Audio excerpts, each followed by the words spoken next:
Yeah, yeah, it's time to get lit. Hey y'all, it's time to get lit. Welcome to the vent session on the Sister Speak Show. I am your host, Sister Speak.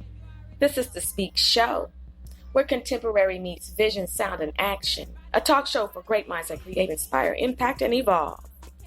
Sister Speak. Yeah, that's me. Sister. Spiritual inspiration shared through the arts. Sister, spiritual inspiration shared through Ayana, but you better call me Sister Speak, as I just said. Brothers and sisters, tonight's vent session has some extra company. Some external noise, but I said I'm going to use this external noise and I'm going to make it do what it do. And I'm going to actually incorporate it in tonight's episode. So tonight, joining us on this episode, not only is Boss Chica in the background with Get Lit, but it's the people at the pool. The people at the pool going to be on this episode tonight. Why? Because I've been waiting to record all day and the party has not turned down. Not a bit. There has been no level of the down of the turntness. The turntness is up and it's not down. And it doesn't appear like it's going to go down. I think this is what it is. So I said, you know what? I love my people. They're at the pool. They're having a good time. They got on my nerves with the Marco Polo bullshit. They wouldn't stop with the Marco Polo bullshit. But I said, you know what? I'm going to use this episode, rated R for strong content and language. I'm going to use this episode. I'm going to use everything that's going on. Why not? You know, this is what I do. I'm Sister Speak. So welcome to my first time listeners and welcome back to my regular listeners. How you doing? How you feeling? How you grooving? How you living? Are you doing your energy clearing? Are you healing? Are you working out that childhood trauma and getting rid of it? Where are you right now? Wherever you are in your mind. Because today we're going to be focusing on everything. No, seriously, we're going to be focusing on a few topics. But tonight's vent session is more on a humorous side than it is on a, oh my gosh, let's get it out, let's exhale. Of course, that's what we're going to do because that's what the vent session is about. Because everybody doesn't have someone they can talk to about some of the stuff that they have going on because they don't feel comfortable sharing everything because we already know how people can be. And if you're anything like me, especially if you listen to this show, you're probably the type of person where you keep to yourself or you're starting to cut people off and you really enjoy your own time alone and you just don't have time for the BS. And so you might be the type of person where you've got stank ass family members that hate on you, gang stalk you, harass you, smear, slander your name. You may be recovering from a narcissistic relationship, whether it be a friendship, a work relationship, or even a marriage. You might be having some haters on the job. You know, it's just something about what you got going on because the Lord has chosen you, set you apart, set your feet on a solid ground, put some assignments and some gifts inside of you. You're shining. And you know, when you shine bright, you will attract bugs. But however, these particular bugs in your life will not leave you the heck alone. Thank you, Cicadas, for providing the sound effects for this. The bugs won't leave you alone because of the light, because of the gifts. And here you are, the black sheep of the family, right? You know, different than your siblings. You may be the only child, whatever the situation is, you know you're different. You know you're a light worker. You know you have gifts inside of you. You know you have been experiencing spiritual attacks. You also know that you have been growing spiritually. And you're just at a point right now in your life where you're pressing forward.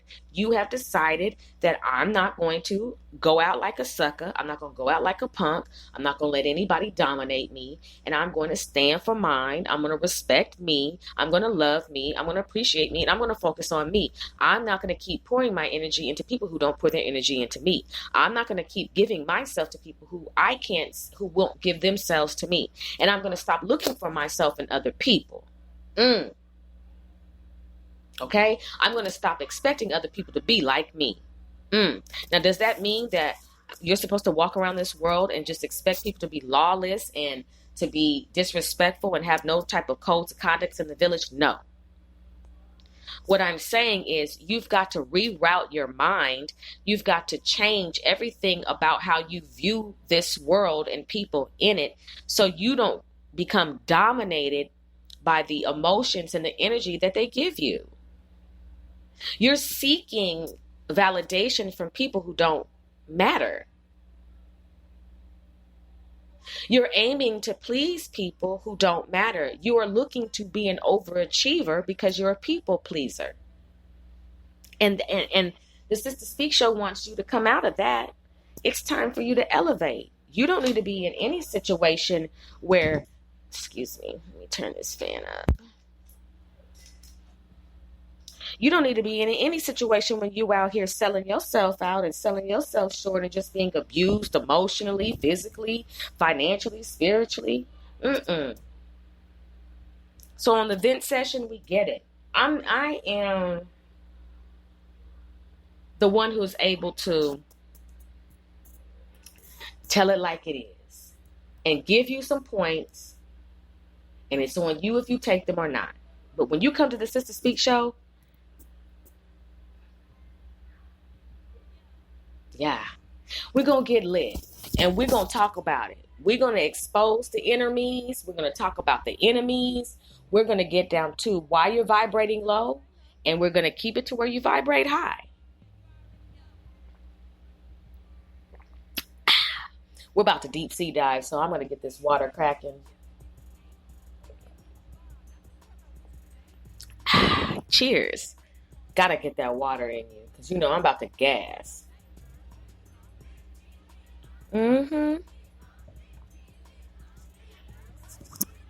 Oh, that was so delicious. I love water. Let's get into it. Okay, brothers and sisters. First, I want to talk about friendships, and I want to talk about solidarity, and I want to talk about loyalty and how you overcome being betrayed. You're going to have to reroute your feelings, and you're going to have to let people go, and you're going to have to let the Most High God orchestrate the separation, the subtraction. You're going to have to really get to a point to where you understand that everybody can't come with you, and everybody doesn't mean you mean you any good. And if you allow history to be an ingredient that makes the decision as to why you stay in something that you know is fucked up, then you're going to really block your own destiny, and you'll be giving in to what the enemy wanted to happen all along, which was to get you off of your path as a light worker, as the chosen one. A lot of times you're attacked because people are jealous of you, and your very friends, the people that you know, that you think you know, some of them are snakes. Some of them literally are jealous of everything about you, and you're like, what? Why? You know, you could be in the middle of a struggle in your life. Like, you could really be experiencing some decline in your life, but you're still experiencing this hate, and you're like, why is this energy? Like, why? They're jealous. They're jealous of you. They want what you have. They want what the Most High gave you. They want everything about you, or some things about you. There's one thing about you. And you'll notice that it's groups of people that you just keep feeling this energy. It's this hate, right? The spirit of jealousy. And some of you right now are at a crossroads in your life where you're like, how do I let this person go? These people go. This thing go. And you're afraid because you don't know what the outcome is going to be. And you don't want to hurt their feelings, which lets me know that you have a spirit of domination on you, to where you're not even considering yourself when it comes to you escaping. You're over here strategizing how to break free, but in the midst of breaking free, you're afraid of what your slave master is going to say, or what your slave master is going to feel. All the while, your slave master has been doing anything that they want to you and dominating your life, mistreating you, abusing you, and taking away your liberty, your life, and your joy, and subjecting you to harsh behaviors, okay? And you're over here considering what they'll think when you escape. You're over here wondering, like, what is it that I can do to soften the blow of my departure? Some departures are harsh, but they have to take place. Some of you right now are stagnant because you won't depart. And there's something you're not hearing when it comes to your circle, your family, that the angels and the Most High God can hear. And the only way that you're going to be able to hear it is if you're willing to separate yourself and receive a greater amount of discernment so you can see these red flags, these traps, these snares, the quicksand, okay? The guillotine, the missiles. So you'll be able to detect the war magic. And a lot of you right now, you are in a circle, and in your circle, you're being attacked. And it's heavy. You want to see the good in everybody. You couldn't even imagine doing the things that these people have done to you. You wouldn't even do, you don't possess the ability to do those things to them, but they've done it to you. And every time you advance, they become more jealous. They start to give you the evil eye. Some of you don't understand that right now, this is what you're experiencing in your circle. Right now, some of you are in the middle of the woods. It is nighttime. The moon is shining. And it is dangerous. You're in an environment that you need to escape out of right now. You're surrounded by people who you need to escape from right now. You are involved in some low vibrating behaviors that you need to let go of right now. This is a season where it feels like you're being hunted. It sounds like this.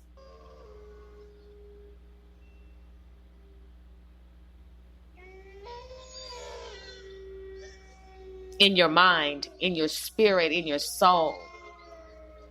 And you're terrified. You're afraid of the change and where you are right now. It's dangerous.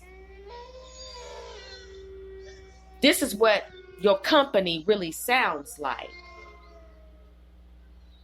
This is what they sound like. When a wolf howls, it sounds like a wolf is crying. It sounds like agony. It sounds like pain. Are you surrounded by wolves? In sheep's clothing? Are you in a church where everybody originally seemed like they were saved, but you found out that they were really demons?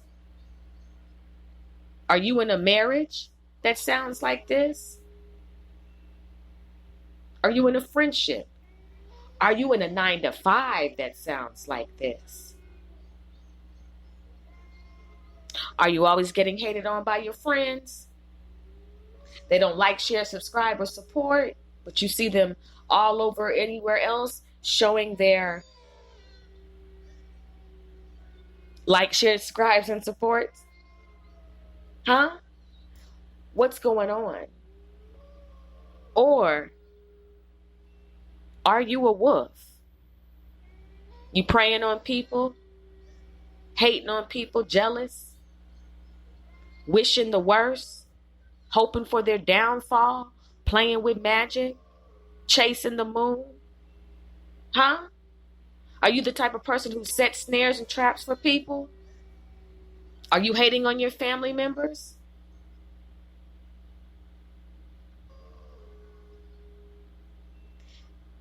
Slandering, gossiping, lying.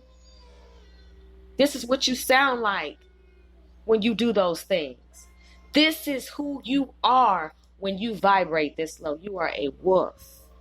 And some of you are being hunted by wolves in your family, in your church, on the job, in your relationship, in your friendships, and even just in your walk.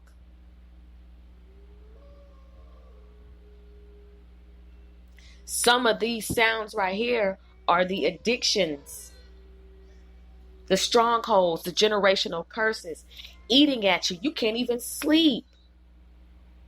You get no rest. Is it plaguing you, haunting you? Smiling in front of everybody, but really, this is the environment that you're in.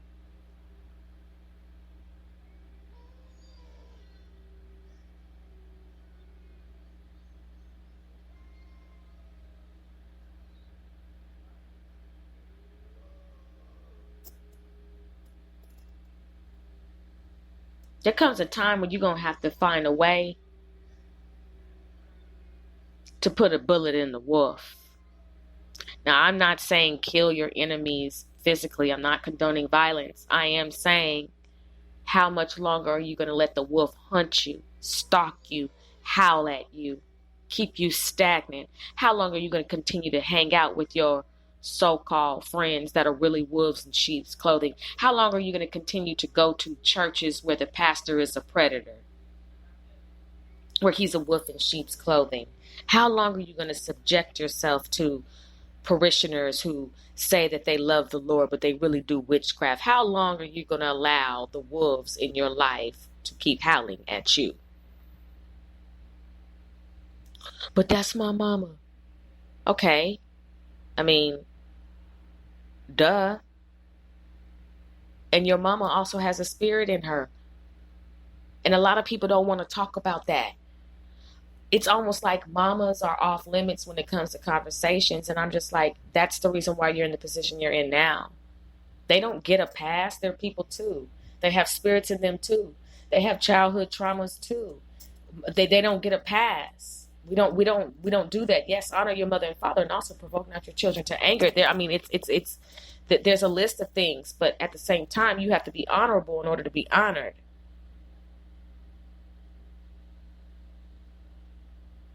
What are the wolves in your life keeping you from doing? Are the wolves keeping you from getting to your destiny, launching your new business, pursuing whatever the gift or talent is? Do you have wolves that are keeping you from not following the call that's on your life? When you go out, are the wolves always hating on you? Every time you advance, are the wolves nowhere there to support you? Are the wolves teaming up with other wolves that don't like you to take you out? Are wolves leading you into the woods only for you to have to fight for your life? Can you imagine? Some of you don't know how to let go because you're afraid of the outcome. And I'm telling you, you're never going to advance past where you are until you cut your friends out of your life, because they're not really your friends. And you know that. How many more signs do you need? You're not going to get any more. Now it's going to be harsh realities that start to manifest in your life. The signs were the mercy and grace. And if you don't leave in the midst of the signs, then some harsh realities begin to manifest, some towers, in order for you to understand, I've got to escape from this situation, because these people right here who I call my friends really don't give a fuck about me. And you need to get that in your bosom. Does that mean that the Lord won't send people to you who care about you? No, that does not mean that. But he is saying that he multiplies by subtraction, and you're going to continue to run into this same type of foul, fucked up behavior from these people until you leave it alone and walk away. The problem with most of us is we tell people when we're leaving. We tell people that we're no longer going to talk to them. We announce it, and so then they strategize a way to block you. You got to learn how to escape in silence. You've got to learn how to walk away in silence. You have to be an escape artist. You have to actually know how to strategize your escape, because there are some people who announce their escape and they end up getting killed. True story. We look at the domestic violence situations and the statistics of when a woman or man announces that he is leaving, and the predator, the abusive spouse, once they catch wind of it, they're going to stop you. There's going to be a blockage. And we have to learn how not to announce our freedom or the quest for our freedom. We have to learn how to walk away in silence, run away in silence, fly away in silence, move away in silence, block in silence, refrain from speaking to them, period. We have to learn how to pull our energy back, because there comes a point in time where these very people who have these labels in our life, they continue to do the same old shit to us over and over again, because they know that you're not going to do anything about it, and they become comfortable with their abusive ways. And the moment that you rise up, the moment that you say, you know what, I'm not going to let you punk me. I'm not going to be no sucker. You're not going to come at me any old way. You're not going to talk to me like that. Nah, the last time you did it was the last time you did it. You come this way with that shit again, it's going to be either you're going to get this work, or you're going to get these hands, or you can get a combo today. It could be a 2-for-1. But what you're not going to do from here on out is continue to disrespect me. Why? Because I now respect myself. I appreciate myself. I affirm myself. I have been encouraged. I am clearing and cleansing. I am rising up in the power that has been given to me as a recipient of being in the royal priesthood. And I know that no principality is to dominate me. The only one who super rules my life is the one who also super rules your life. And I understand that who somewhat rules your life is the enemy, but the head of the enemy is the Most High God. So I'm aware of the fact that you don't have the power to dominate me how I once perceived it and allowed it to come into my life. And I'm telling you, don't talk to me that way. I am asking you, who the fuck do you think you're talking to? I am getting with you. I am responding, and I am acting in a nature that you have never seen before. That's why you call me crazy. But what you're actually saying is, oh shit, she's rising up in her power, and I'm getting ready to be defeated, decapitated, and destroyed by the very things that I tried to do to him, to her. You cannot sit here and allow a mother, father, sister, brother, aunt, uncle, cousin, husband, wife, friend, pastor, church member, anybody to disrespect you and dominate you. There is a way that you project your respect. You don't have to go around huffing and puffing, but you definitely can give them that wind if they need it. It's about knowing how to exercise your power, but you cannot sit here and be on 1% and expect your life to be at full capacity for you to live your best life and for you to enter into the land of uprightness, into a place of abundant joy, permanent overflow, if your family, friends, and anybody else dominates you, punks you, disrespects you, disregards you, dismisses you, deflects when you converse with them about matters of the heart. This is blatant. This is in your face, and you see it, and you try to pacify it. Oh, that's just how mama is. Your mama needs some help. That ain't my mama, so I'm going to say it. Oh, no, we talking about my mama. Look, somebody needs to talk about your mama, because your mama is a Tasmanian devil, and that's why you have no successful relationships with any women, and that's why she's always in your relationships and running away your relationships, because she has some unhealed childhood wounding, and because she thinks that you're her man. She never got over the fact that you and her father split, your father and her split up. And now she's on a war path. And the war path that she's on is a generational war path, because the other women in your family are also experiencing not being able to have successful relationships with men due to the fact that they were raised a certain way and did not do the healing and the clearing work that they needed to do. So that's why I'm speaking about your mama, because your mama and other mamas are on a war path to destroy, some are on a war path to destroy their children's lives, because their lives were destroyed, and they don't want you to surpass them. They don't want you to find true love. They don't want you to find genuine joy, and they want you not to answer the call that's on your life. Yes, your mama is a hater.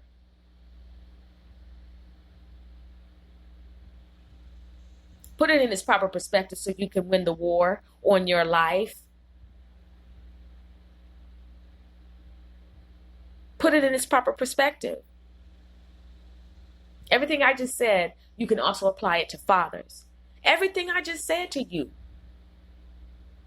And you also heard me say some. I'm not here to make you feel good with bullshit. I'm here to tell you like it is, and then we can talk about how we get to this abundant joy. But you're gonna have to be a warrior, because if you're gonna be a sucker, then I can't help you out. You can't even help yourself out, and I am not gonna want it more for you than you do. I stopped doing that shit a long time ago. That's another thing. I'm not gonna want shit for you more than you want it for yourself. All right, you stop here, I stop here. I'm not gonna help you get to where you're trying to go, and then you use my energy. People will try to drain you of your energy.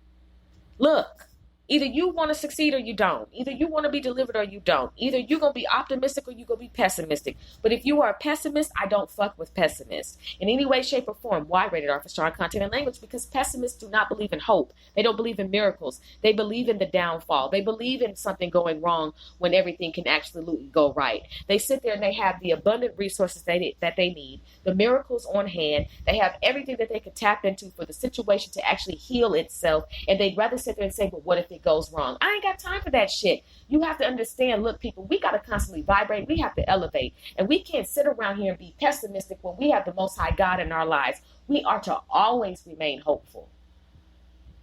That's what faith is about. Faith isn't saying that the cup is half empty. It is saying the cup is half full. And some of your mothers and fathers are haters.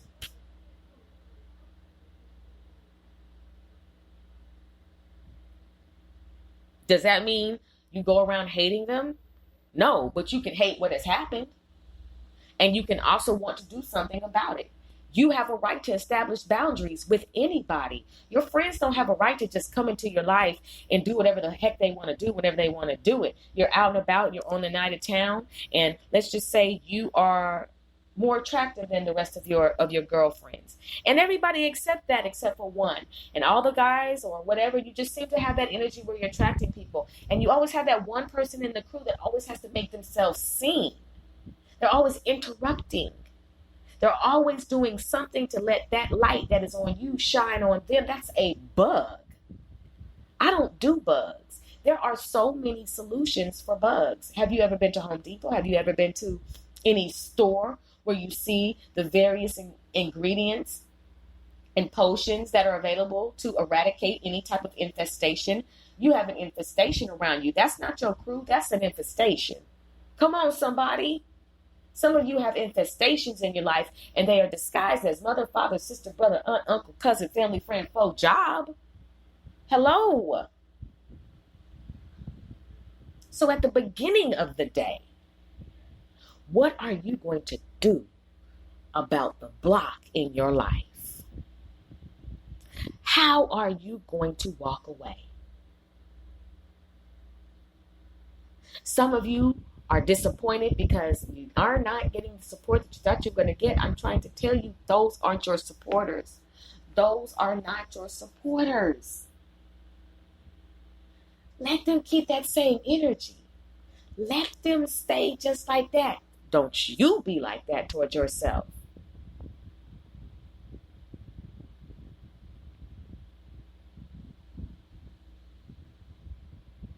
We all can't eat together.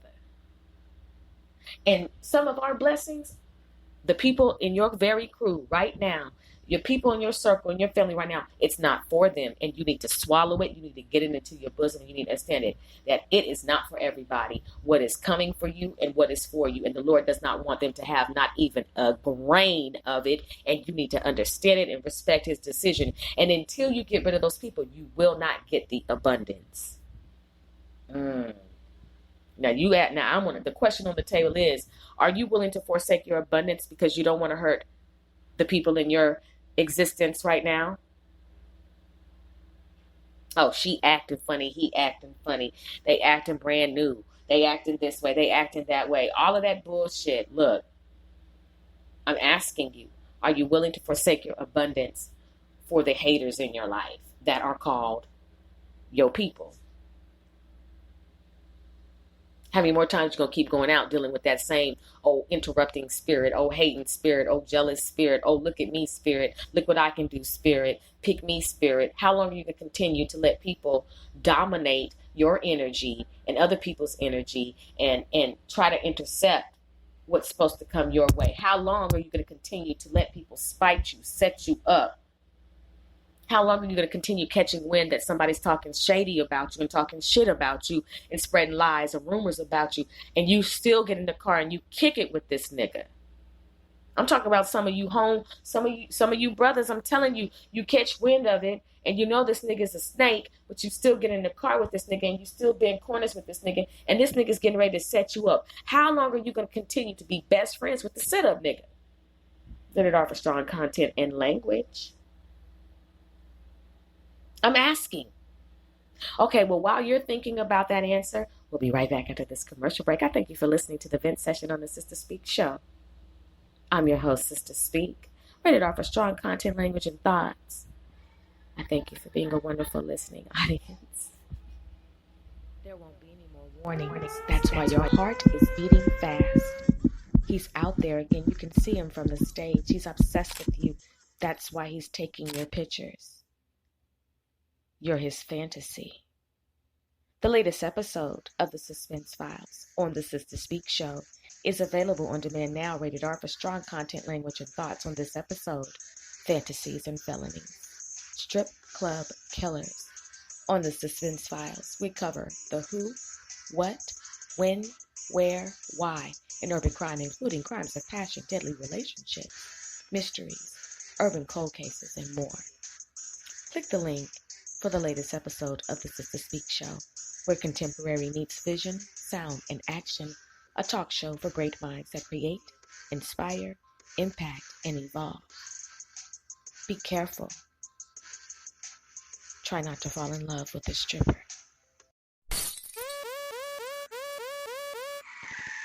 You just took playing That's My Car to a whole nother level.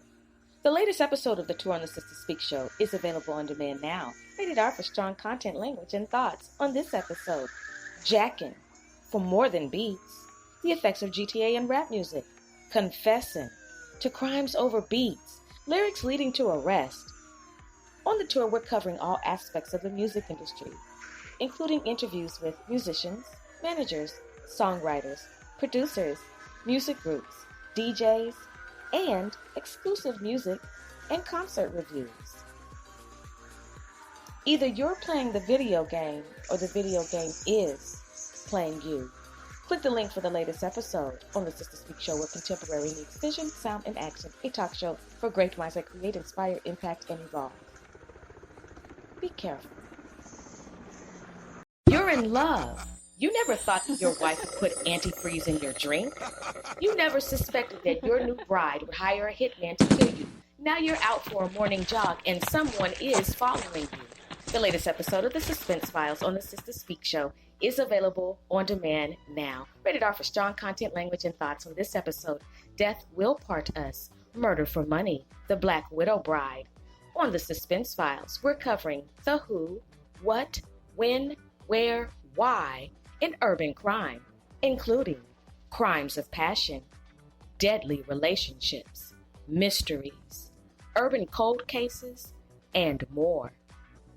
Before you go and propose, before you order your bride in the mail, listen to this episode of The Suspense Files on the Sister Speak Show, where contemporary meets vision, sound, and action, a talk show for great minds that create, inspire, impact, and evolve. Brotherhood, sisterhood, leadership. Those are the qualities that you were looking for when you were joining, not humiliation. The latest episode of The Culture Climate on the Sister Speak Show is available on demand now. Rated R for strong content, language, and thoughts. On this episode, Death Before Degree, hazing in fraternities and sororities. On The Culture Climate, we're covering what others are afraid to cover in the village, including controversial conversations, taboo subject matters, addressing the inner me's, exposing the enemies, interviews, audio from video clips, international, national, local news affecting the village. Click the link for the latest episode on the Sister Speak show, where contemporary meets vision, sound, and action, a talk show for great minds that create, inspire, impact, and evolve. Remember, you don't have to die to belong. Be encouraged. Only you know the real reason why you created your online dating profile, and sometimes those reasons can prove deadly. The latest episode of the Suspense Files on the Sister Speak show is available on demand now. Rated R for strong content, language, and thought. On this episode, Dying to Date, Online Dating the Profile Predator. On the Suspense Files, we cover the who, what, when, where, why in urban crime, including crimes of passion, deadly relationships, mysteries, urban cold cases, and more. I know you're looking for love, but you shouldn't be looking for love in all the wrong places. Click the link for the latest episode on the Sister Speak show, where contemporary meets vision, sound, and action. A talk show for great minds that create, inspire, impact, and evolve. Be careful.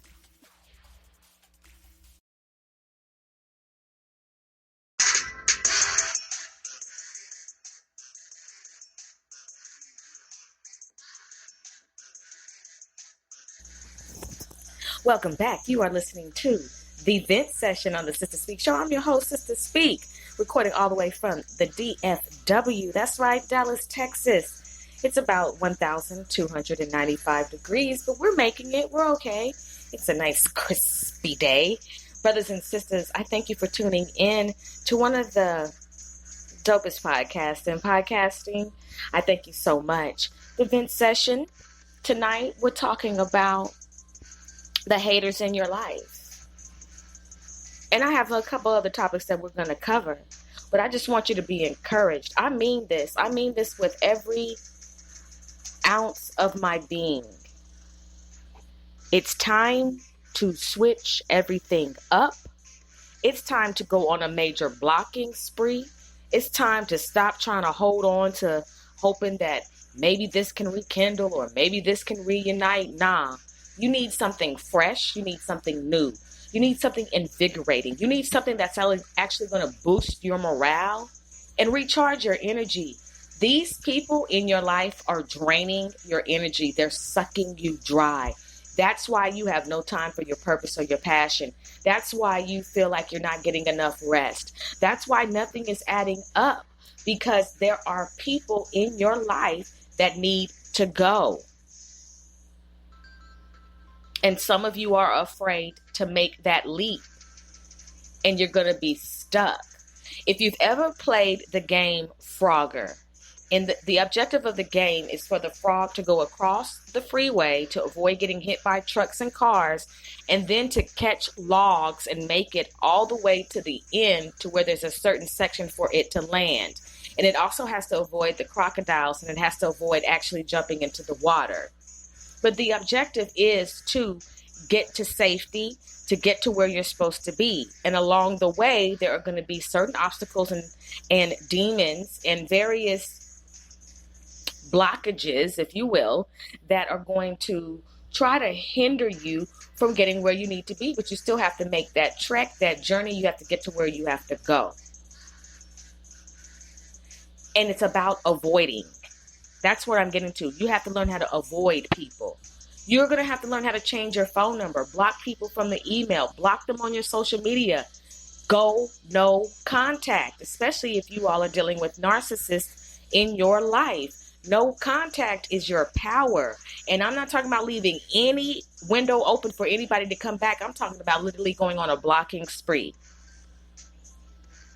It's about, no, I'm not going out anymore with y'all. I'm not hanging. I'm switching everything up. And yes, some of you are going to have to move. You're going to literally have to relocate in order for you to get to the rest of where you need to go. Because where you are right now, you're not growing. There's no vegetation. You have reached your limit and you can't move an inch further.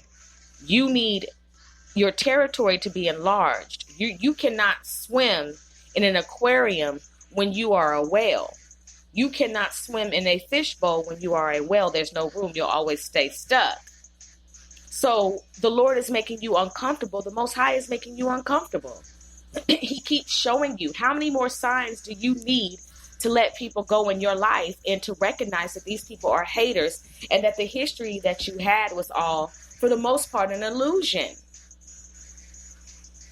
What type of sense does it make that if I am friends with you and I introduce you to my friend, that you would then go team up with my friend and become an enemy of mine? We see that all the time. People want your life. People want any aspect of your life that they can get, and they will try to live it out. You know when you see you and other people, and there's a difference between righteous influence and wicked intimidate and wicked emulation. Okay? Straight up. So you're going to have to steal away. Some of you don't want to be by yourself, which is why you're getting caught up in so much shit. Some of you are caught up in so much bullshit because your circle is too freaking big. What you do is too much. The people that you hang around, their energies are off. That's why it's always some shit popping off. It's just too much. You do too much. And some of you don't want to face the fact that you're getting older and nothing is changing. It's only getting worse. Time is ticking. And you're not as fruitful as you need to be because the environment is not conducive to the purpose and passions that were placed inside of you in the predestination. Oh, yeah. Moving forward. Okay. We're going to switch the topic all the way up. But before we do that, I just want to say this. I'm a warrior. The last time that my enemies fucked with me was the last time. I was too nice. I let a lot of shit slide. There are times I should have said something and I didn't. There are slaps that I should have given out that I didn't. There are ass kickings that I should have dealt that I did not.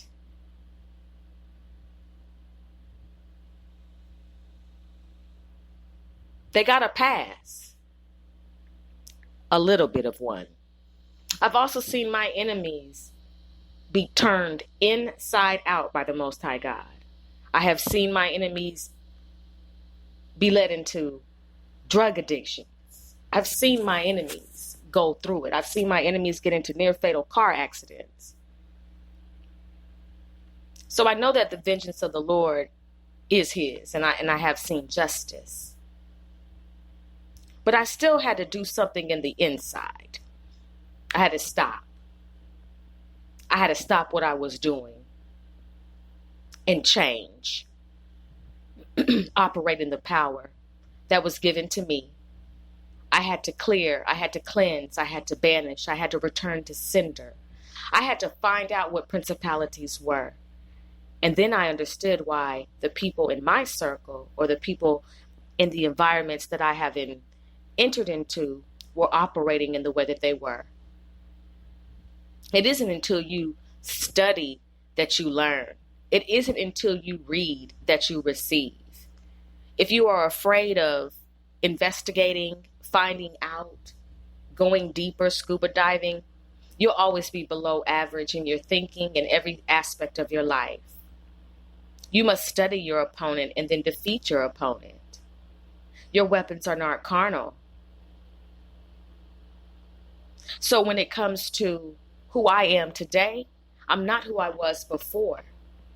Those issues of codependency and those moments of not reacting, they don't exist anymore. I respond now, but I am definitely never in my life going to allow anybody to come close to me and violate me spiritually, physically, emotionally, financially. There is no let it slide anymore. We don't let it slide anymore. We handle it when it comes immediately. They got you fucked up. That's what that is. They had me that way too. Rated R for strong content and language. My foot is on every single one of my enemies' necks. And it's a shame that I have to call people who I thought were my friends, family members, my enemies, but it is what it is. I have on my entire warrior armor, and I have no regrets about the ending or the outcome of the battle. Because what you won't do is try to stop my destiny like you've been trying to do. And that's what you all are encountering in your lives. People want to stop your destiny. They are mad because of the Lord's will for your life. They're mad that they're not you. And that's sad because they're them. But then again, I can understand why they'd be mad that they're them if that's how they vibrate. How many more dreams do you have to have? How many more red and black flags do you have to have shown to you about the people in your life? You're afraid that you won't make it. You're afraid to be alone, huh? You don't even know what that looks like. But it's victorious to stay in that position. It is victorious to stay in that position of being still, separating, and taking back the power that you gave away and that was taken from you. Some of you are still around your abusers. Some of you are around the very people who have done everything to set you up and to try to wipe you off the face of this earth. Some of it is over money, some of it is over lust, whatever it is. And you've got a battle before you, and it is yours to have to go through. And you keep on being a sucker, and that's why it keeps on happening to you. You can't be no punk. You cannot be a sucker in these streets, in these spiritual streets.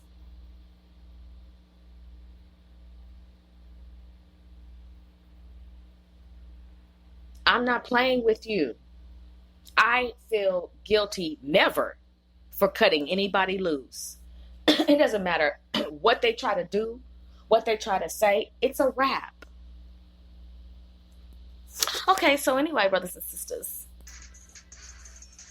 this beat is very appropriate for this next topic on the Zen session.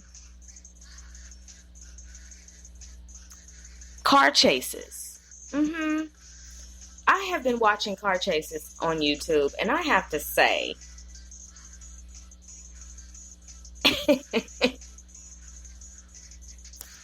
if I am in any type of fellowship with you, and you have got some type of felony record, or you are deciding to not pull over because of the police, I'm going to fight you while you drive.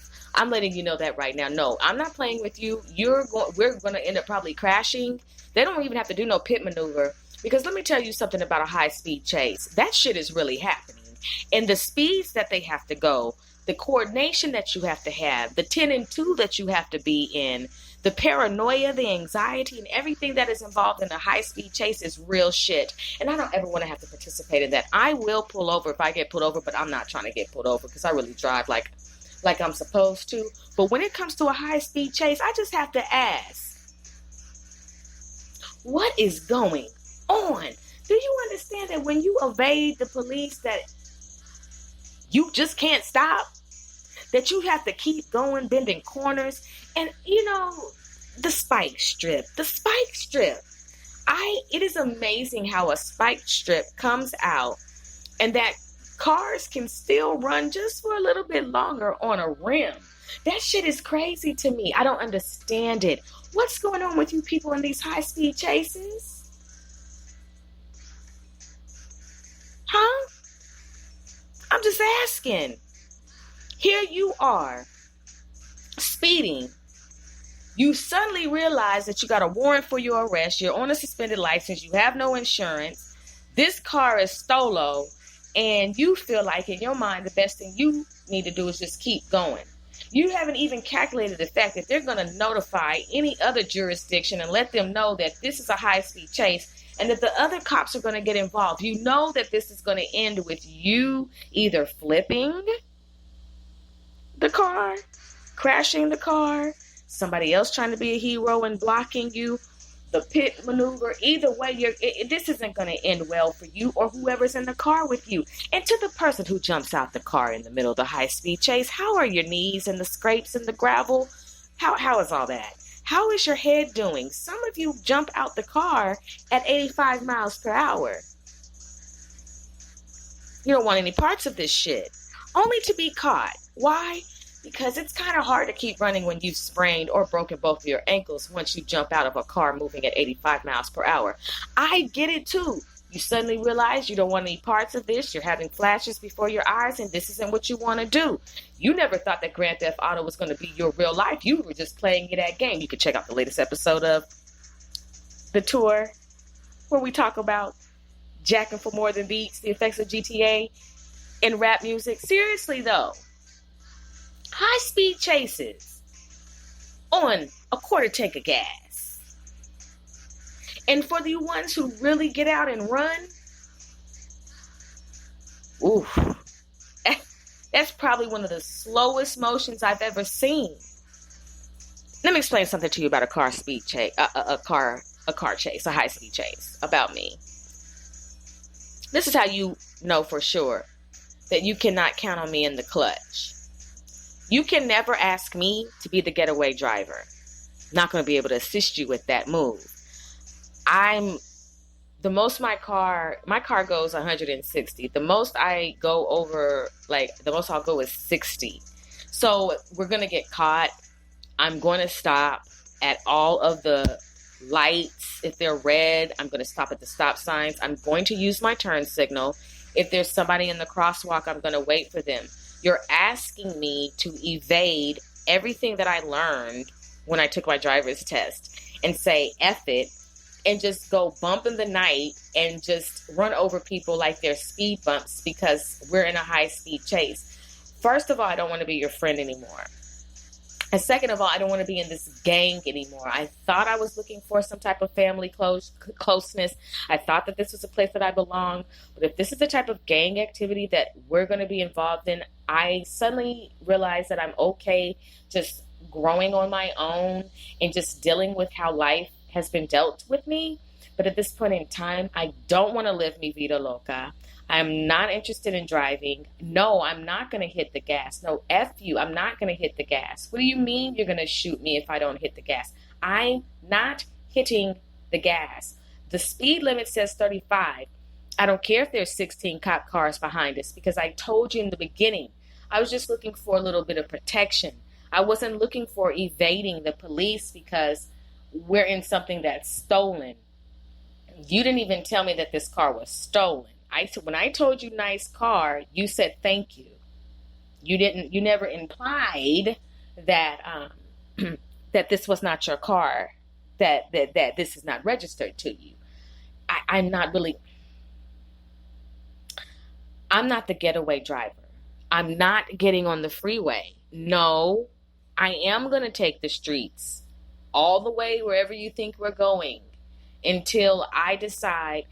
Okay, let me explain something to you. I understand you're the leader of the gang, but the reason why I'm going slow is because at 15 miles per hour, I can jump out. At 85, I can't. And we just lost one of the guys from the gang because he jumped out at 85. I'm just saying, I'm not going to be the one to help us get away from the police. We're going to get caught. They're not even going to do a pit maneuver. I'm going to go so slow that the police are going to be able to park the car and walk and catch us. That's how slow I'm going. I'm not playing with anybody. I'm not the one for any type of car chases. I'm not going above or below. I'm just going to stay at. Just know that. You're going to definitely jump me out of the gang. Real talk. Real life. I'm just telling you. I don't understand high-speed chases at 150 miles per hour on a freeway. You don't give. If zero fucks were action, that's real talk. Another thing about a car chase.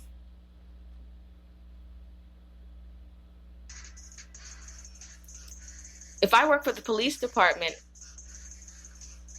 and I am listening to dispatch say that we have an active car chase, in motion, I'm going to turn down my radio. Yeah, I didn't pick that one up, Sergeant. What do you mean? You didn't hear? I didn't hear that. I didn't know that, that there was a high-speed chase. I would have tried to do my best to assist. But I kind of told you in the interview that I don't go above a certain speed limit. I don't chase at top speeds cars that are getting away. And that's why I didn't hear that there was a high-speed chase. Yeah, I saw the car pass me, and they really were speeding. But I knew that that wasn't my ministry to then turn on my lights and chase them, because I want no parts of it. I don't want all the pressure on me to be in the lead of this cop caravan that we have here to stop them. You were supposed to do the pit maneuver. No, I can't remember. I told you that I am still working on getting my breathing under control, and that I'm still being delivered from anxiety and shaky, sweaty palms. I won't be able to do the pit maneuver. No, I'm not. No, I don't even play bumper cars, so I won't be able to do that for you. I am no good in any clutch that has to do with getting away, driving at top speeds, or chasing somebody at top speeds. Trust me, if I'm a police officer and you're a criminal and you are trying to get away, you will on my watch every time. Another clutch. I need you to understand something. I'm not working for any mass transit system that expects me to turn the bus left or right. Now, if you're going to give me a bus route that's going to go straight, then I can do it. But if you're asking me to turn left or right, a lot of people aren't going to be able to get to where they're going unless they're willing to walk several blocks to their destination, because I'm only dropping people off going straight. I'm not going to be able to turn this big ass bus.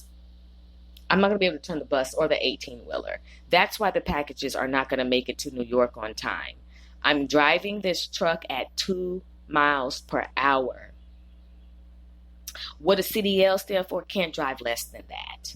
I'm not going to be able to do it. I'm not going to be able to drive an 18-wheeler or a bus and be successful in what you're expecting the objective of this mission to be. Panic attack. Times 1,000. Yes, this is a this is an 18-wheeler truck with training wheels. I'm not playing with you. This is not an 18-wheeler. This is a 24-wheeler. These are training wheels. I'm not going to be able to maneuver. Shout out to everybody who drives big ass trucks. Those of you who drive 18-wheelers, you're a different type of human. You have zero fears. You don't care about any dangers at all. And you get the packages delivered on time. Shout out to you. I'm telling you right now, nothing is going to ever get delivered. You will fire me. I'm telling you. You're going to be like, Sister Speak, where are you? I'm actually still in the driveway of the warehouse. No, let me explain. See, I'm having trouble actually hitting the gas. I'm just thinking about the fact that from Dallas to New York, that's a long trek. And I'm not going to be able to make it. I'm just not. So shout out to everybody who does that. I used to be afraid to drive by 18-wheelers. I am glad that I got over that fear, but I just don't play around with them. So like I said, you can't count on me on the clutch to drop anybody off if the bus stops are where I have to make a left or a right. No, I can drive the bus straight, but that's really about it. Yeah, I don't do big things like that. That's not my calling. I'm just telling you right now. Another thing that we definitely have to talk about. I am going to have to hold court on some of these snack chains and food chains. First of all, Doritos. I want to say to you, stop. I used to rock with you when the Doritos came in the bag where you could see the Doritos, where there was a circle, it was clear, and the Doritos were looking at you. You were looking at the Doritos, and you knew it was just a moment of time before the bag would open, and you were about to eat one of the best potato chips in your whole life. I don't know if somebody got into a fight. I don't know if Cruella de Vil is making the chips now, but I'm telling you, too much freaking cheese sprinkle sauce is on the Doritos. It's too cheesy. Doritos don't taste the same. They have a sharp after effect. That is not how I remember tasting them when I was in the 3rd grade for the first time in my whole life and fell in love and had a whole relationship with Doritos. Who is making these Doritos now? These Doritos now are demonic, okay? There is no other way to describe it. At some point, you have to stop hiring people with heavy hands. Somebody is pouring the cheesy seasoning over it. It's like 1 can per chip. What's going on? Is there some type of measurement? Do you guys need to set up a GoFundMe page so you can get some type of measuring cups so you can start sprinkling the cheese seasoning on the Doritos versus pouring it on there? I'm asking, what the freak happened with the original Doritos recipe? Because what you all have, that's why you know what? And that's why you took away that clear circle to where you could see the chips. You took away the chip aquarium. And now it's like you open up the bag and you have to, number one, you have to throw a rope down the bag because the chips start at the bottom of the bag. They don't start at the top of the bag. All of that air up there is that nitrogen oxide to keep everything fresh. So you really were already paying too much for the chips, whether I'm paying 50 cents, $1.99, $4.29. Where are the rest of the chips? Are there chip kernels?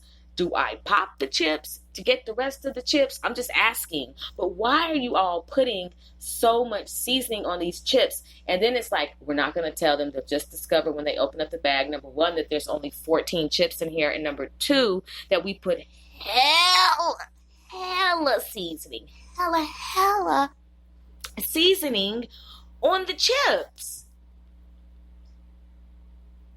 I am appalled at the level of declining. No, I am appalled at how the taste has declined and how you all are still able to sell. These are not real Doritos. These are imposters. These are tortilla triangles. No, you all dropped the ball. You lost the flavor. You need to go into the vault and you need to bring back the original Doritos and get this bullshit that you all... Why am I still licking my fingers? If I were to go and do anything, I would be able to leave Dorito evidence. Why am I still licking my fingers 5 days later? I'm just asking. Too much. It's too much. Number two, McDonald's.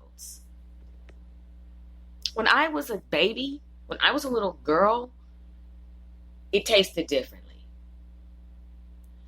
What happened to the original recipes? Where did they go? Where are the original recipes that McDonald's was kicking out when McDonald's was kicking out real live McDonald's? It had a flavor, it had a taste. What you all are kicking out right now is not, it's not okay. It doesn't have the McDonald's reaction that it used to have. Like, little kids had a reaction to McDonald's that it's just not the same anymore. What went wrong, and why did you all switch out their recipes? And another thing, when I used to make hamburgers, my meat looks different than your hamburger meat. So the question is, what is that? No, for real, what is that?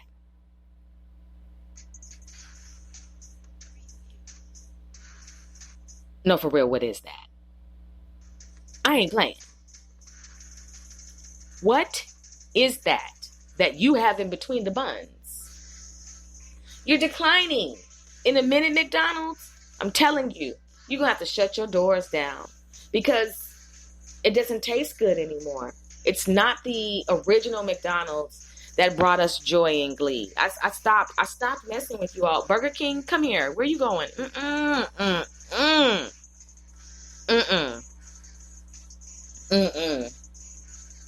What's up with the meat? That's not real meat. My hamburgers, when I used to make them, don't look like that. That's not, what is that?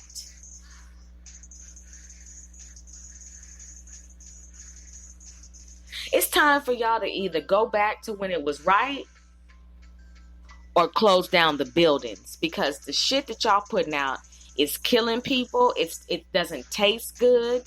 It's just convenient.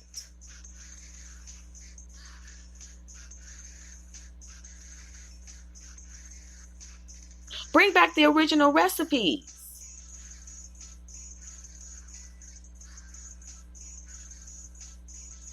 Real talk. Then session on the Sister Speak show. Let me see. Where's my? Let me see. What does this say?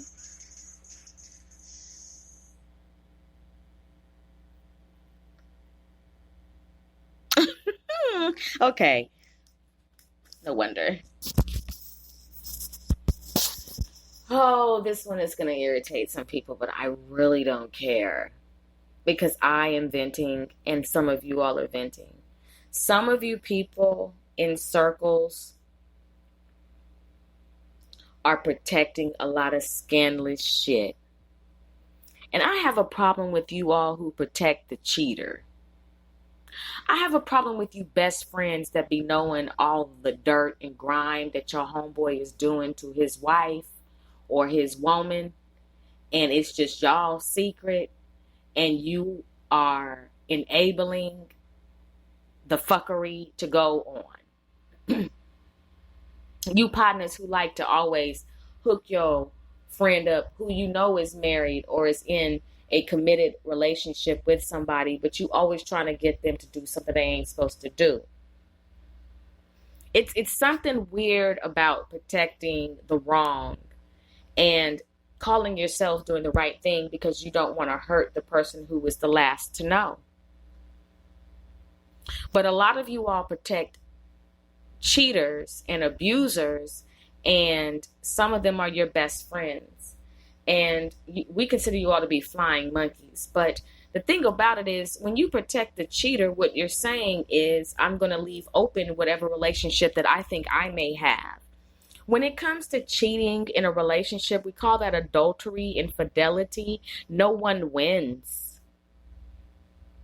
And it takes a lot to cheat. You're deceptive, you're manipulative, you lie. You have to do a lot of low vibrating things in order to execute your betrayal.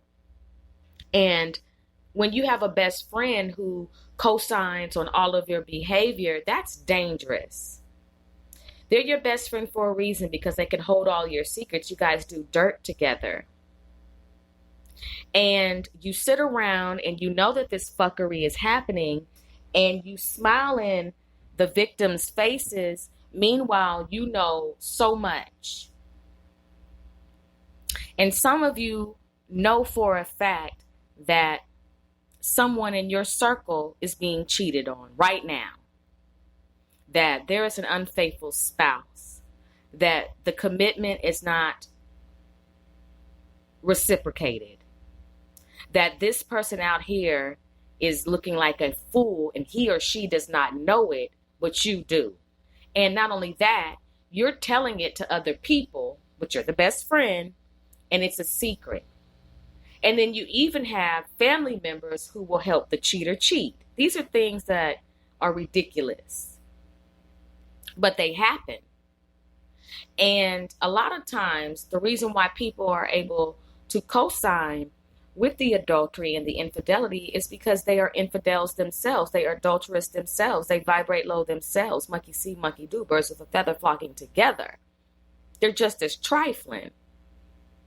And when you protect the villain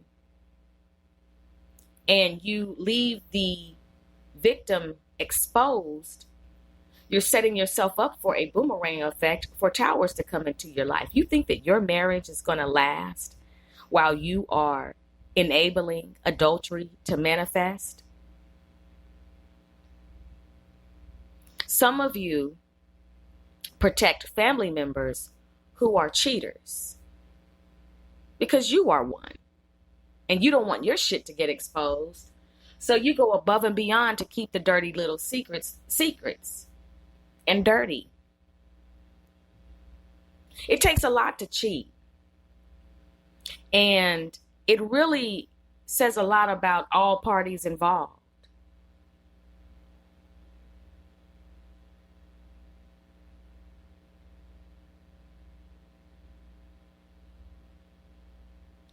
Because you will be presented with several opportunities to bring about correction.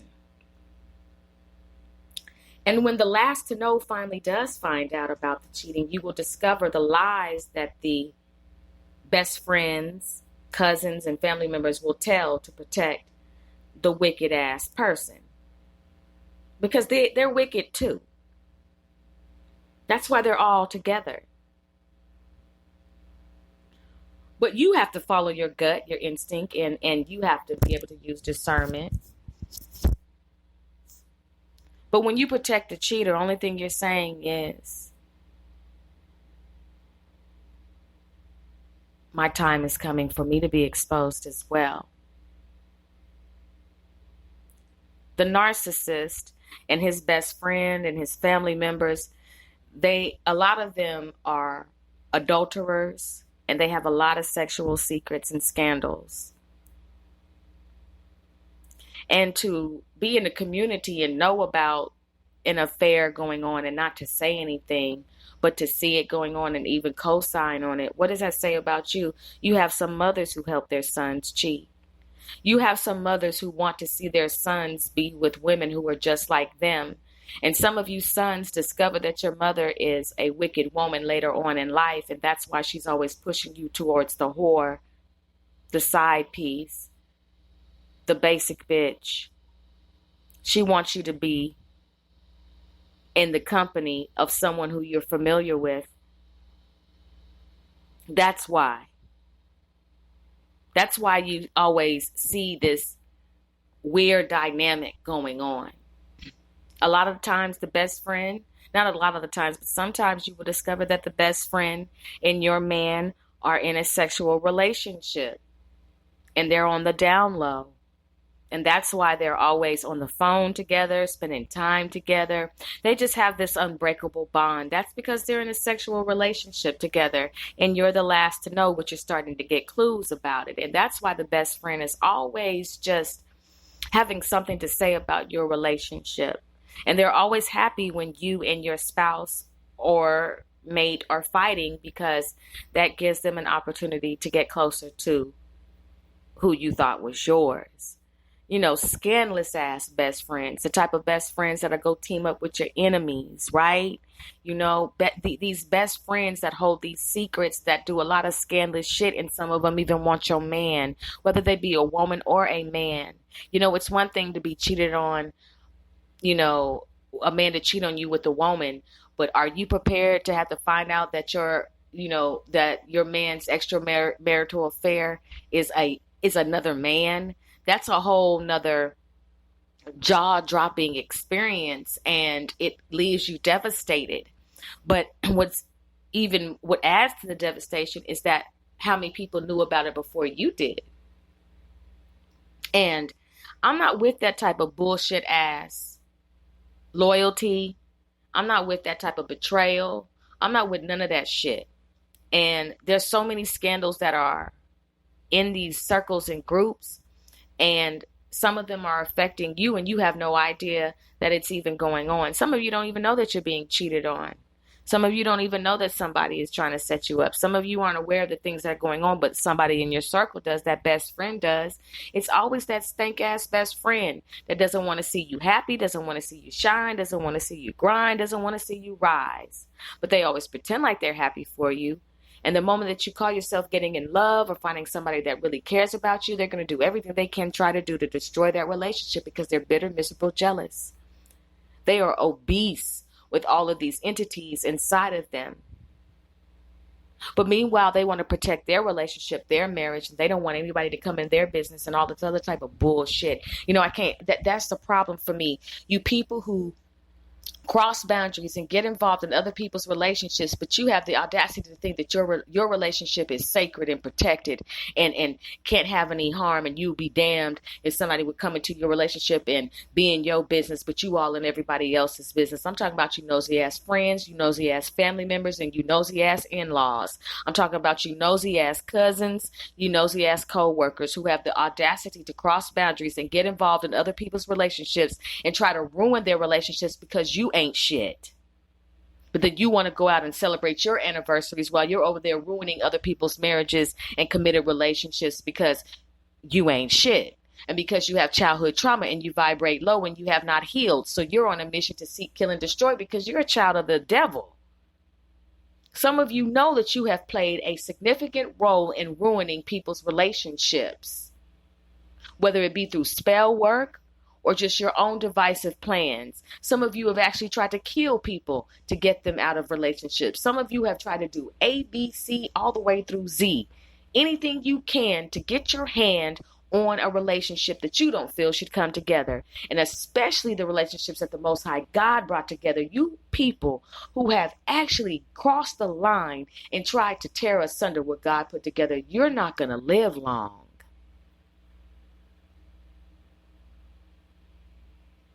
You're going to die a spiritual death. What would possess you to try to ruin someone's marriage because you're bitter, miserable, and evil? Why? There are so many relationships right now that are suffering because there's too many fucking people involved. There's too many people that cross boundaries. It's too much.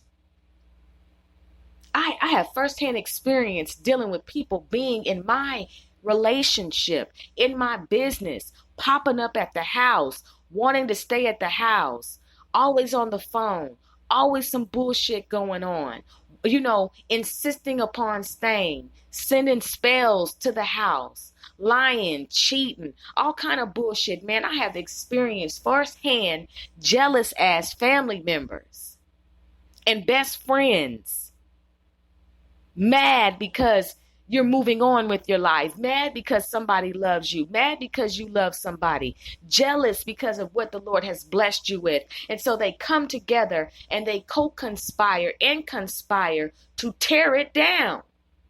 I just got out of that. Best friends knowing more than you know about what's going on. And I'm going to tell you, best friends, when it comes to a marriage, you need to relearn your position in that marriage. You don't get to continue to operate in the same way that you used to. How dare you try to steal the time? How dare you try to take over and continue to make something be that is shifting with the season? You trying to unshift the seasons. And so then you want to throw out the guilty energy and the jealousy energy and make shit up and always trying to take the time away from the newlyweds. Some of y'all need to cut your best friends off because they're not your best friends. They're really your Judas. Some of you have gotten warnings to cut your best friends off and you won't because of the history. And your best friend is really a fucking snake. When your best friend is friends with your enemy, you better cut that you better cut that person off. Rated R for strong content and language. I'm not playing with you. I'm serious about this. Some of you need to cut them off now. Your best friend hanging out with your enemy, that's treason. How could you even sit there as a best friend and call yourself even being cool to where you cool with your homeboy, but you also cool with your homeboy's enemy. I'm talking to you, nigga. I'm talking to you, female. Straight up like that. Some of you ain't shit, and you know you ain't shit to your homeboy. Some of you know you snakes. Some of you know you do some snake shit. Some of y'all sleeping with your homeboy's girl. Some of y'all trying to knock your homeboy off the block. Some of y'all trying to take over what has been established. Some of you are snakes.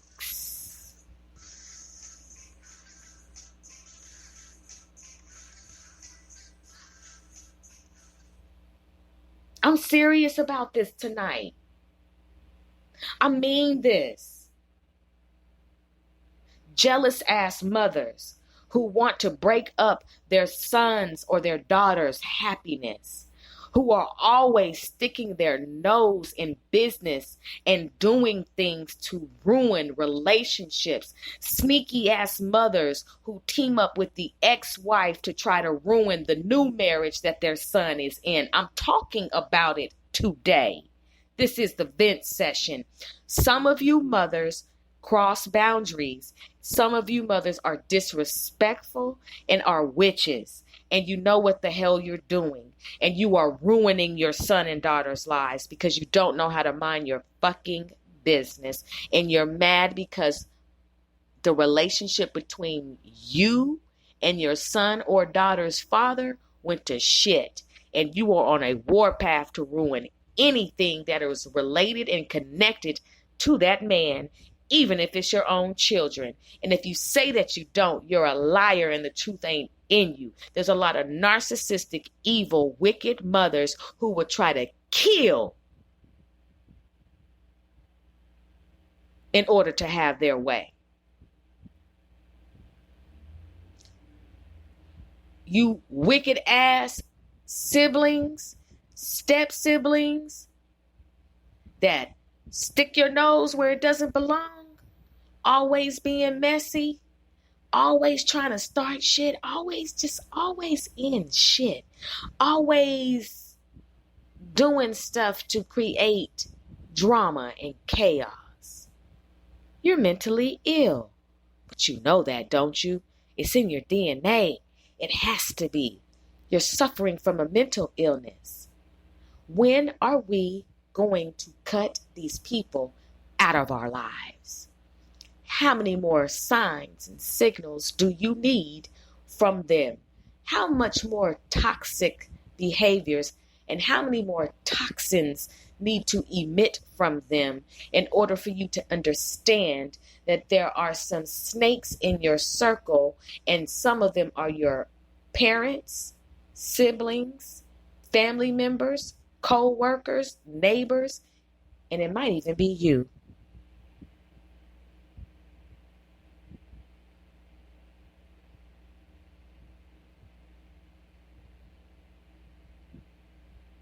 You cheaters that lie. You all that go out and do your dirt and build up your case, so when you finally discard your woman or man, it makes it look like the woman or man that you left is actually the villain when they're not. You're mentally ill and you need therapy. You can lie all you want to, but it was you. It was you. It was all you. Because you can't keep your dick in your pants. Because you think you are Mr. or Mrs. Everybody Wants Me. But you're battling your sexuality. You're dealing with vanity. You're not going to be able to be a cheater for too much longer, because that erectile dysfunction that's happening, that's some real shit.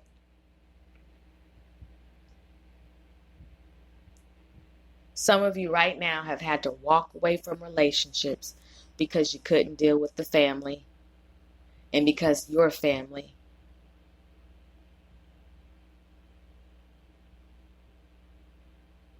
They were jealous. They wanted it. They wanted to ruin it. They're wicked. And you had to actually unlove the person that you were ready to love for the rest of your life. You had to let them go. You had to see it for what it really was. And it broke your heart.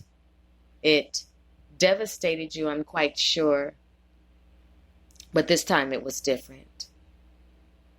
Because you had already made up in your mind, if they ever did it again, that there would be no more chances, that the cycle would end. And they did it again. And the cycle ended. And to have to walk away from someone who you never wanted to walk away from takes courage. It takes strength. It takes resiliency. It takes prayer. It takes the Lord. But the Lord knew that this environment and this person was not right for you. That this person would deceive you and betray you.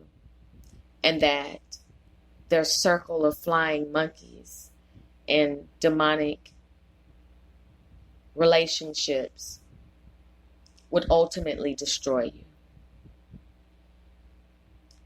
And you weren't prepared for the mask to fall off, but when it fell off, it took you by surprise. Because you never would have married a demon like this. You never would have married somebody who would later on abuse you verbally or physically, financially, or spiritually. You never would have given yourself sexually to this person and exchanged energies. You would not have gone above and beyond to make sure that their day was okay if you would have known that this person was going to try to destroy your life. But you had to go through it to learn about yourself, your decision making, your energy. You had to learn about toxic behaviors, generational curses. You needed more intel and insight on people. And so the Most High God allowed this to happen. It wasn't to show that you are a bad person. It was to show you that where you're going, there has to be a purging before you get there. And that you don't need to give yourself to these type of principalities anymore. And that this is a pattern that you put yourself on a platter for the demons to destroy you based on your childhood trauma. And it is putting you in a position now to where you're able to shed the weight. And when you shed the weight, you can think better. Clarification becomes enhanced. And you can see people for who they really are, as well as yourself. And you don't have the bubble and cotton candy and the lollipops in your eyes for the very people who raised you or not. But the abusive relationship that you're in or were in was a lesson. A heavy lesson, but it had to happen. And you're wanting justice. You're wanting vengeance. You're wanting them to reap. And they are. Number one, they were already reaping because they're themselves. Number two, the Most High God sees it all. And He's allowing them to build it up. Because they're walking around like their shit doesn't stink and that they're untouchable and they're invincible. They're acting like nothing can happen to them. Some of them are even acting like they're God, only to be knocked way down.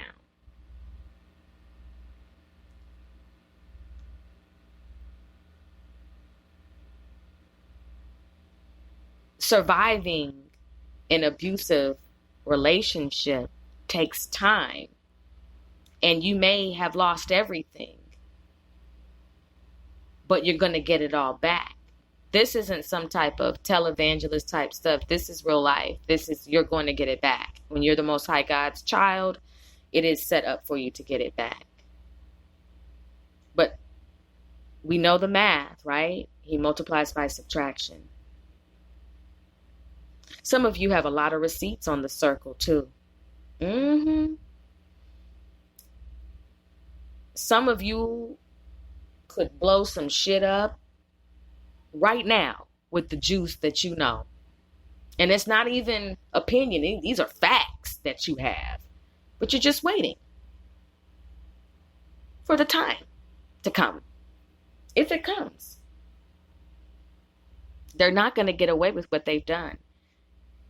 You have a right to expose them. You have a right to speak out about what has been done to you. Just like I'm saying, black magic was done on me. Spell work was done on me.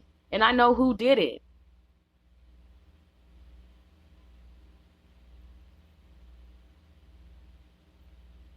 And you're shaking in your boots right now because it's about to be a total wipeout, as mentioned before.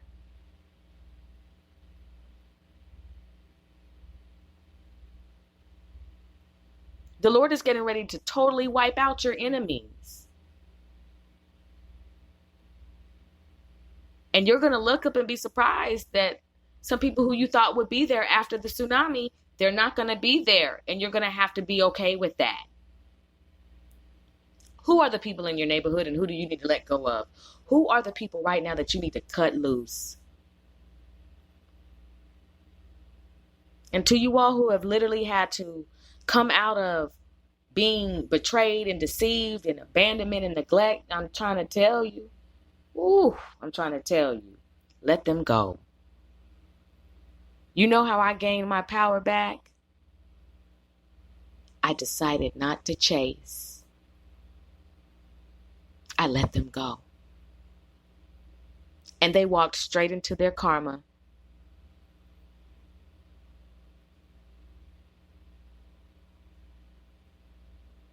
We'll be right back after these commercial breaks.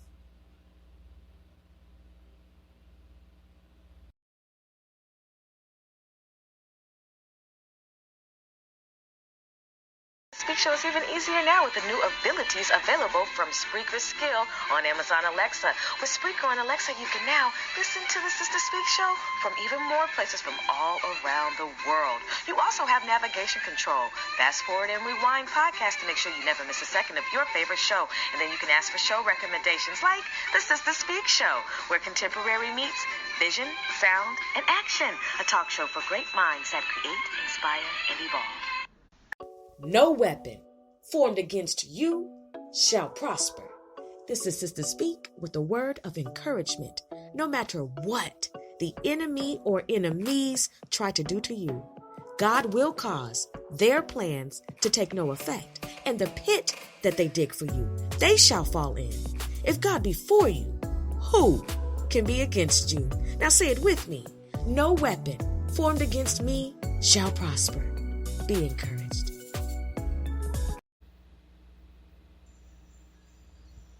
Welcome back. You are listening to the Sister Speak Show, to the vent session on the Sister Speak Show. I'm your host, Sister Speak.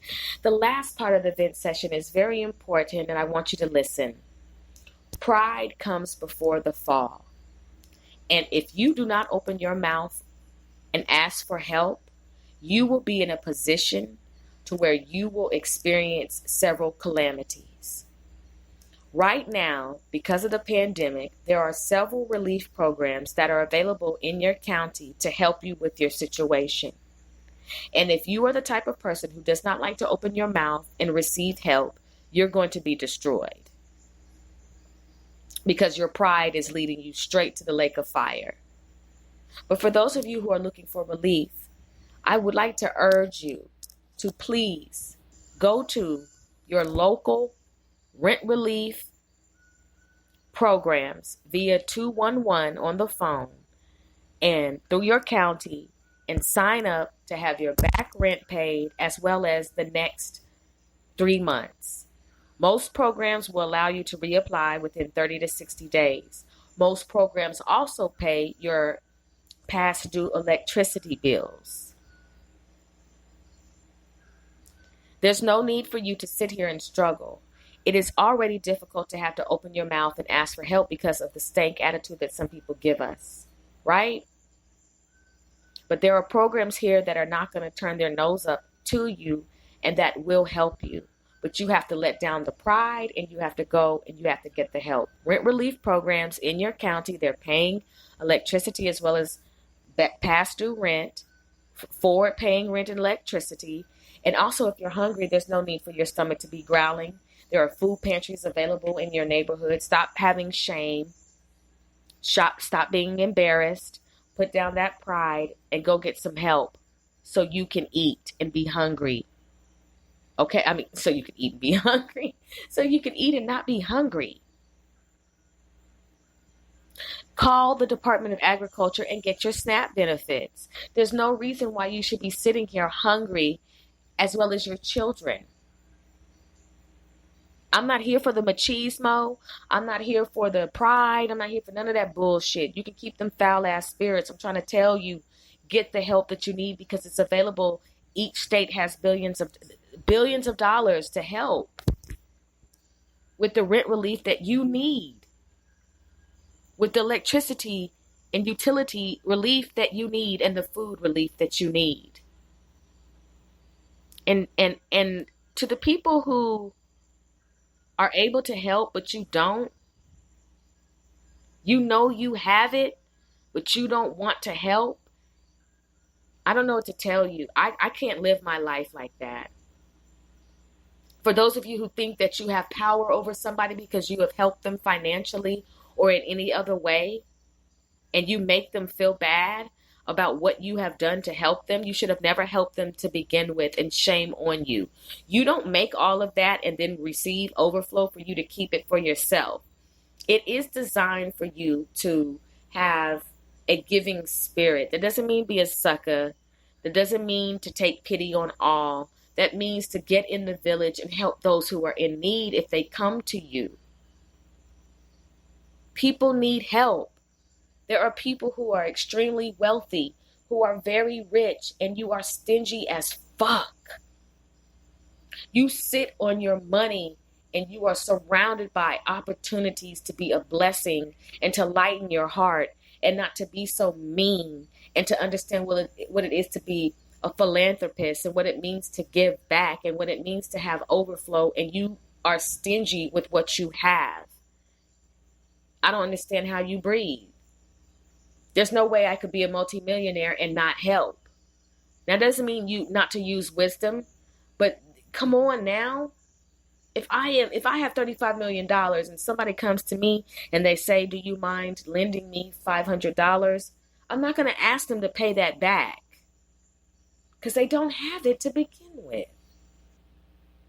But that's too much like spiritual math for a lot of you.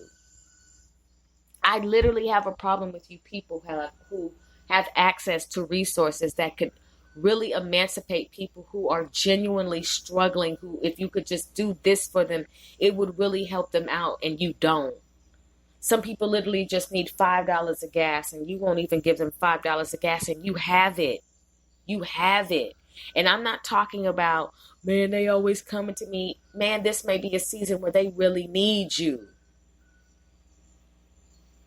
But you call yourself spiritual. You call yourself praising the Most High God. But you do wicked things with with your blessings.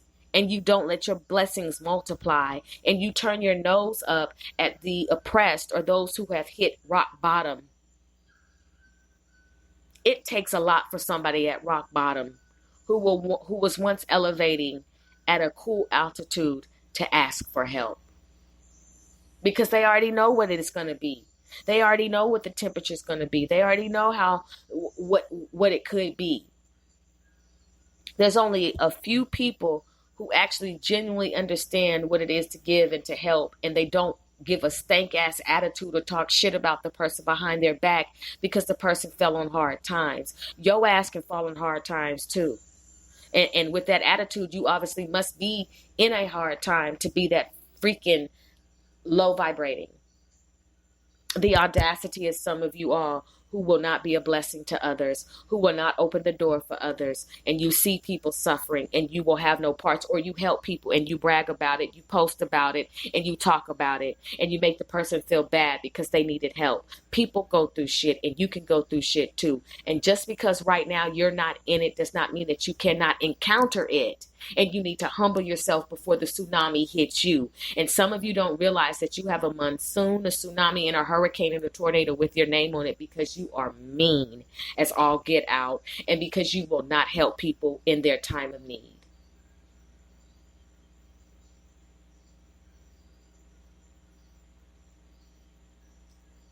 And you're the same person when you see this person at rock bottom, after this person has fallen so low, you have the audacity to say, how come you didn't come to me? How come you didn't ask me for money? Because you're an asshole. That's why. Because you are mean as F-U-C-K. Because you're a witch. Because the last time I came to you for help, you told the whole church about it. That's why. Some people literally would rather sell their body than come to you and ask for help. Because they don't want to deal with the scrutiny of what you'll give them, even though they're still putting themselves in peril by having to sell their body just to eat, just to get gas, just to keep the lights on, just to make a payment arrangement. But you talk about tithing and the overflow, and you clap and you do all these type of gestures about what it is to be a believer. But then when you're presented with the opportunity to show what you believe and to show what you were just performing in front of everybody with your praise, if we can call it that, you drop the fucking ball and you don't help. Some of you churches have a benevolent ministry and you have a 5-page application explaining why you're in need, why this person is in need, and why we should give you money. But then you sit here and you have rituals that make people give 10% of their money when they really can't afford to do it. And you're not even supposed to be collecting money in that manner in the first place. Some of you are robbing people blind in these churches who are suffering financially. And then you make them fill out a 5-page application to apply for $200 so they can keep their lights on. What type of believers are you? I really don't think you know the Most High God. There's no way you can. You're the same people who want to sit out there and serve the homeless because it looks good, but the homeless came to you before Thanksgiving in the form of your niece, nephew, cousin, neighbor, co-worker, asking you just for a little help, and you couldn't do it. But now you're taking all these photo ops because you're serving stuffing and turkey to the homeless. A photo op. But what about the privacy op?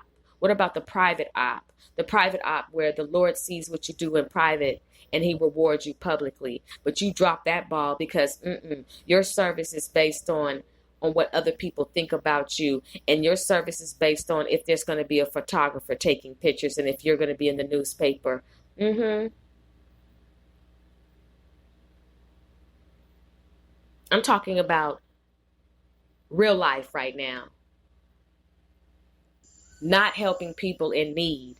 And only helping people in need if it looks good. Some of you right now are sitting on over $300,000 and you won't give $5 to a family member for gas. You make it make sense. Well, it's my money and I can do what I want to with it. Okay, the Lord giveth and the Lord taketh away. You're going to be needing $5 for gas one day. Yourself coming soon because you're nasty and you're snarly and you don't know what it is to give back and you don't know how to discern someone's need. I went to get a bean burrito from Taco Casa and my total comes to $1.94. They never charged me for my drink. And when I got up to the front, they were like, "What's up, Yaya? How you doing?" I'm like, "What's up, y'all? How y'all doing?" They were like, "Yaya, guess what? What? You don't have to pay for it today." I'm like, "Yeah, right, whatever." They were like, "No, for real, you don't have to pay because the person in front of you paid for all four cars behind them." Now, this person was in a Bentley in front of me.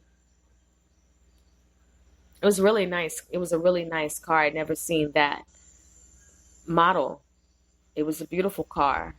And they paid for the next 4 cars, and I was right behind them. And I said to myself, wow, paying it forward is something that people do, and I was a recipient of it. And I was grateful, and I thanked the Lord. I wanted to catch up to the car, but they were gone, and say thank you for your kind heart and consideration. It's those things right there where you pay it forward and you don't want anything in return because it feels good to give and not brag about it. And I was just grateful to see that energy that I was putting out and I have put out before was coming back to me. And I'm grateful for the people who have stepped in for me and have helped me. You know, some people help people and they're struggling themselves too. Those are angels. People who are struggling but still find just enough to be able to give, whether it's in food, a ride, or time, or a couple of dollars, while you're still trying to get it together yourself. God bless your heart. God bless your efforts. And may you enter into permanent overflow for you understanding how the village really works. You are dynamic. That's what a royal priesthood is. Being able to understand that it's not just about me. And I'm willing to help if I can. And even if I can't, here you go. That's love. There is no greater love. That's love. That's an agape love. The Lord is with you. This is to my light workers, my chosen, the ones who are chosen, the royal priesthood who listen to this show. The Lord is with you. And the struggle that you're experiencing right now is getting ready to come to a complete halt. You can already feel the shift. You can already feel the change. You can see it within yourself. This poverty, this lack, it's not really lack because the Lord is your shepherd and you're discovering that. And you had to go through a season where it felt like all was lost. So you would understand what it means to have a shepherd. You're learning more and more about the word through your own experiences. You're seeing characteristics of the Most High God in action in your life, where once you heard about him being a deliverer, once you heard about him being mighty in battle, now you're actually seeing those actions. You're seeing the Lord show up in your life. And it feels good. It feels great because you thought you were by yourself, but you're discovering that your help is in the unseen realm. And that's why your enemies will always be defeated because they can't see the ass kicking. That's who's doing the ass kicking, but they know they're getting their asses kicked. You had to go through this. You had to experience everything that you're experiencing so your character could develop, and so you could get on the right path and get to the right people. Love is coming. I know it's coming. That abusive relationship was a lesson. But because you're healing, clearing, banishing, and returning to sender, your energy is vibrating higher and you'll attract what you're supposed to have, who you're supposed to meet. And the Lord will give you the energy and the wisdom and the ability and capacity to love because you're discovering that you were never really in love. You were in learn. Ooh, somebody today, tonight, this morning, whenever you're listening to this, you were in learn. I'm copywriting that. Don't even try it. Yeah, you were in learn, but now you're getting ready to be in love because you'll never be in love until you're number one, in love with the Most High God, number two, in love with yourself. That's when you then get that love that you want, that you desire, that's meant for you to have. You're going to be okay, brothers and sisters. I appreciate you all for listening to the vent session this evening. It has been a whirlwind of conversations, but these conversations are necessary and they're right on time. I hope that you were encouraged. I hope that you feel uplifted. I hope you feel like becoming a warrior. And I hope you understand that the Lord is mighty in battle.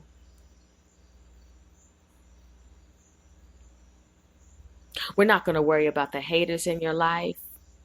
Their time is up. We're not going to be any car chases because we want to walk away without any scrapes or bruises or accidents.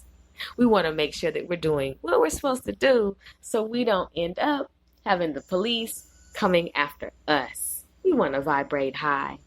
We're also asking that Doritos and McDonald's bring back the old school recipes so we can enjoy the flavors that we loved as a kid, as a young child.